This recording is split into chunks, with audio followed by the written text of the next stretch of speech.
শৃংখলচলীয়াই ইতিমধ্যে স্পষ্টভাৱে কৈ গৈছে যে ফৰিদ ইছলাম হাজৰিকা আৰু শৃংখলচলীয়াৰ মাজত সেই সংঘৰ্ষ হৈছিল আৰু সেইটা উপস্থিত আছিলোঁ আমি তিনিজন ৰাতি 12:30 বজালৈকে জ্যেষ্ঠ সাংবাদিক ভৈৰৱ মুণ্ডা জ্যেষ্ঠ সাংবাদিক জয়জ্যোতি গগৈ আৰু মই আৰু লগত আৰক্ষী প্ৰশাসন এই কথাটো মই এইকাৰণে শৃংখলৰ বক্তব্যৰ পিছতে ক'বলৈ আহিছোঁ যে শৃংখলক হয়তো কোনোবাই ভুল পথেৰে পৰিচালিত কৰিছে শৃংখলক কোনোবাই মিছা ইনফৰমেশ্যন দিছে যে তাত কিবা সাম্প্ৰদায়িক শ্লোগান হৈছিলে তেনেকুৱা ধৰণৰ কোনো কথা তাত হোৱা নাছিলে কিয়নো তাৰ পিছদিনা যেতিয়া আৰক্ষী অধীনৰ কাৰ্যালয়ত শৃংখলা আৰু ফৰিদৰ মাজত হোৱা সংঘৰ্ষৰ অৱসান পেলাবৰ বাবে এক আলোচনা পাতিছিলে তাতো কিন্তু ভৈৰৱ মুণ্ডা জয়জ্যোতি গগৈ মই উপস্থিত আছিলোঁ তাত উপস্থিত আছিলে শিৱসাগৰ জিলাৰ অতিৰিক্ত আৰক্ষী অধীক্ষক সদৰ শিৱসাগৰ জিলাৰ অতিৰিক্ত আৰক্ষী অধীক্ষক ক্ৰাইম আৰু শিৱসাগৰ জিলাৰ উপ আৰক্ষী অধীক্ষক আৰু তেতিয়া সেই বিষয়টোত উত্থাপন হওঁতে কিন্তু আৰক্ষী প্ৰশাসনৰ ফালৰ পৰা সেই আলোচনাতে স্পষ্ট কৰি দিয়া হৈছিলে যে তাত কোনো ধৰণৰ সাম্প্ৰদায়িক শ্লোগান দিয়া হোৱা নাছিলে আৰু কাৰোবাক আক্ৰমণৰ কাৰণে কোনো অস্ত্ৰ শস্ত্ৰৰে তাত সজ্জিত হোৱা নাছিলে এয়া মোৰ কথা নহয় এয়া হৈছে শিৱসাগৰ আৰক্ষী প্ৰশাসনৰ কথা এই কথাটো মই কৈ দিয়াটো এইকাৰণে জৰুৰী বুলি ভাবিলোঁ নহ'লে ইয়াত উপস্থিত মানুহৰ মাজত কিছুমান মিছাৰ বাৰ্তা তেওঁলোকে লগত লৈ যাব পাৰে আৰু দ্বিতীয় কথা মই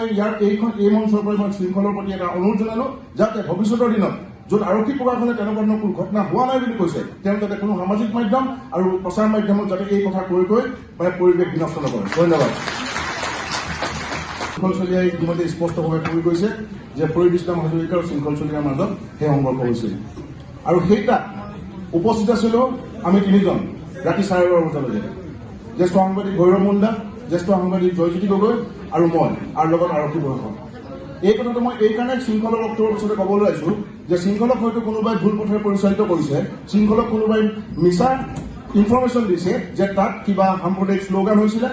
তেনেকুৱা ধৰণৰ কোনো কথা তাত হোৱা নাছিলে কিয়নো তাৰ পিছদিনা যেতিয়া আৰক্ষী অধীনৰ কাৰ্যালয়ত শৃংখলা আৰু ফৰিদৰ মাজত হোৱা সংঘৰ্ষৰ অৱসান পেলাবৰ বাবে এক আলোচনা পাতিছিলে তাতো কিন্তু ভৈৰৱ মুণ্ডা জয়জ্যোতি গগৈ মই উপস্থিত আছিলোঁ তাত উপস্থিত আছিলে শিৱসাগৰ জিলাৰ অতিৰিক্ত আৰক্ষী অধীক্ষক সদৰ শিৱসাগৰ জিলাৰ অতিৰিক্ত আৰক্ষী অধীক্ষক ক্ৰাইম আৰু শিৱসাগৰ জিলাৰ উপ আৰক্ষী অধীক্ষক আৰু তেতিয়া সেই বিষয়টোত উত্থাপন হওঁতে কিন্তু আৰক্ষী প্ৰশাসনৰ ফালৰ পৰা সেই আলোচনাতে স্পষ্ট কৰি দিয়া হৈছিলে যে তাত কোনো ধৰণৰ সাম্প্ৰদায়িক শ্লোগান দিয়া হোৱা নাছিলে আৰু কাৰোবাক আক্ৰমণৰ কাৰণে কোনো অস্ত্ৰ শস্ত্ৰৰে তাত সজ্জিত হোৱা নাছিলে এয়া মোৰ কথা নহয় এয়া হৈছে শিৱসাগৰ আৰক্ষী প্ৰশাসনৰ কথা এই কথাটো মই কৈ দিয়াটো এইকাৰণে জৰুৰী বুলি ভাবিলোঁ নহ'লে ইয়াত উপস্থিত মানুহৰ মাজত কিছুমান মিছাৰ বাৰ্তা তেওঁলোকে লগত লৈ যাব পাৰে আৰু দ্বিতীয় কথা মই এই মঞ্চৰ পৰা মই শৃংখলৰ প্ৰতি এটা অনুৰোধ জনালোঁ যাতে ভৱিষ্যতৰ দিনত য'ত আৰক্ষী প্ৰশাসনে তেনেকুৱা ধৰণৰ কোনো ঘটনা হোৱা নাই বুলি কৈছে তেওঁ যাতে কোনো সামাজিক মাধ্যম আৰু প্ৰচাৰ মাধ্যমত যাতে এই কথা কৈ পৰিৱেশ বিনষ্ট নকৰে ধন্যবাদ